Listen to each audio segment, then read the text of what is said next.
And we're talking with Joel Besant, writer of The Mill Boys. G'day. Joel, so what attracted you to this project, I guess? Oh, I love the book 11 Months in Bunbury. A mate of mine gave it to me and I picked it up and went, this is so real, it's so raw and honest, and you just don't get literature like that, people who are not afraid to tell the truth and talk about the world as it really is.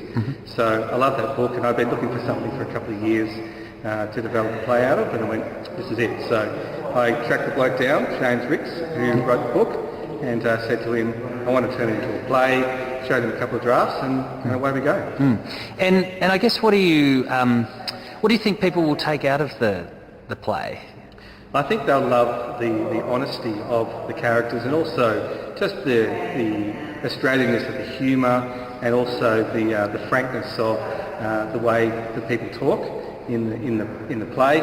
And I think what they'll be able to do is they'll be able to see their own lives in the characters, the frustration of people not really fitting in, whether that be taking a job because they need a job, or being in a town when they wish they could be somewhere else, or in a family relationship where the relationships are, there's friction in the relationships, or there's things in the relationships that haven't been resolved, and just being in your life having to deal with these kind of issues and not knowing how to get around them is something that plays out in the play again and again. But I think at the core of it, it's really a play about love. It's about people reconciling and learning how to get along with each other, and realising that that being in conflict with each other really isn't the way to get along and survive. But to realise where the love is in your life is what makes things better for you.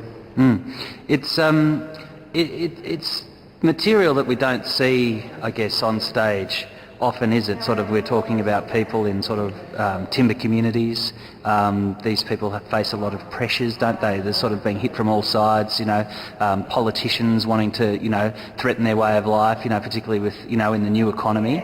Were you conscious of these sort of, factors that are going on in the world currently and how they might be relevant, in the script today? Yeah, totally. Like, the central the workplace that the play talks about is a sawmill, and we all know at the moment there's all this stuff going on about the carbon tax and about trying to balance environmentalism with economics. There's a guns sawmill down in pulp mill down in Tassie, where there's conflict between the environmentalists who want to preserve the old growth forests, the workers who don't want to see their towns die, the politicians who are trying to balance the interest of the two. So this theme plays out in the play, this change in technology and how changes in technology or values around environmentalism and use of resources has an impact on people. But the thing that the play does is actually look at it from the point of view of the people who are being impacted, the sawmill workers themselves. So it doesn't make a moral stand.